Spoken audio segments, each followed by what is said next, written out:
மணப்பெண் அலங்காரம், மணவாளனின் அலங்காரம். திருமண நாட்களில் இந்நாட்களில் மிகவும் பிரபலமான ஒரு காரியம் என்னன்னா இந்த அலங்காரம்.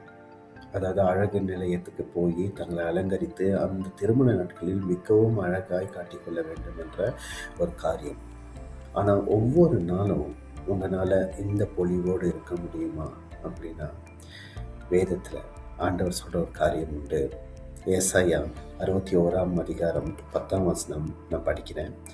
கர்த்தருக்குள் பூரிப்பாய் மகிழ்கிறேன், என் தேவனுக்குள் என் ஆத்துமா களி கூறுகிறது. மணவாளன் ஆபரங்களினால் தன்னை அலங்கரித்துக் கொள்கிறதற்கும் மணவாட்டி நகைகளினால் தன்னை சிங்காரித்துக் கொள்கிறதற்கும் ஒப்பாக அவர் இரட்சிப்பின் வஸ்திரங்களை எனக்கு உடுத்தி நீதியின் சால்வை எனக்கு தரித்தார்.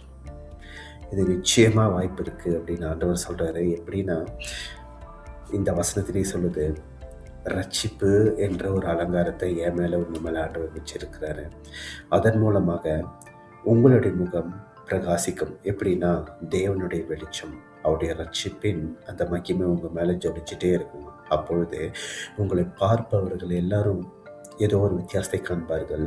ஒரு பாசிட்டிவ் எனர்ஜின்னு சொல்லுவாங்க இல்லையா, அதாவது புத்துணர்ச்சியாய் புது பலனை அடைவார்கள். ஏன்னா நீங்கள் இல்லை, உங்கள் மேல் பிரகாசிக்கிற அந்த வெளிச்சம் அப்படிப்பட்டதான காரியத்தை செய்யும். ஏன்னா கர்த்தருடைய ரட்சிப்பின் வெளிச்சம் உங்கள் மேலே இருக்கிறது. நீங்கள் இருளுக்கு உடையவர்கள் அல்ல, வெளிச்சத்துக்கு உரியவர்கள். எந்த ஒரு உலகத்தின் காரியமும் கொடுக்க முடியாத அந்த அலங்காரமும் அழகும் தேவனுடைய ரட்சிப்பு உங்களுக்கு தரும். தேவனுடைய ஆசீர்வதிப்பாராக.